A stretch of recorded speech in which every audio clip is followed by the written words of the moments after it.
ఒక ఆవిడ ఒక 5 సంవత్సరాల పిల్లాడిని తీసుకెళ్లి షాపుకి తీసుకెళ్ళిందంట. తీసుకెళ్తే ఆ పిల్లవాడు చాక్లెట్స్ అంటే ఆ షాప్ వాడు అడిగాడంట, చాక్లెట్స్ తీసుకోండి అంటే, లేదంకుల్ మీరు ఇవ్వండి అన్నాడంట. అనగానే షాప్ వాడు, అబ్బా ఎంత వినయంగా పెంచారమ్మా అబ్బాయిని అని అన్నాడంట.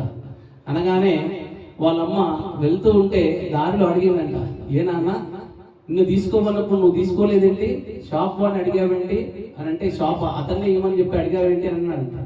వాళ్ళ అమ్మ అడగగానే ఆయన అన్నాడంట, అమ్మా నా చేతితో అయితే కొన్నే వస్తాయి, అదే షాప్ అంకులు ఇస్తే కనుక ఇంత వస్తాయి అని అన్నాడంట. చూడ్డానికి చాలా చిన్న విషయం అండి, కానీ దీని నుంచి ఎంతో పెద్ద లెసన్ నేర్చుకోవాలి మనం. ఏంటది? మనము భగవంతుని కోరుకుంటే మన చెయ్యంతుందో అన్ని కోరికలే నిండుతాయి.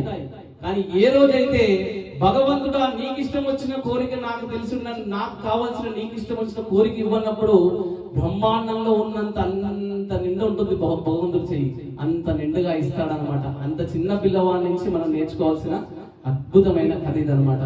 సో అమ్మవారు ఏం చేస్తుందంటే, అమ్మా నాకు అది కావాలి, అమ్మా నాకు ఇది కావాలి అనేలా కాకుండా, అమ్మా నువ్వు నాకు కావాలి అని ఎప్పుడైతే పిలుస్తామో అమ్మవారు ఆనందంగా తన పనులన్నీ పక్కన పెట్టుకొని భక్తుల కోసం వస్తుందన్నమాట.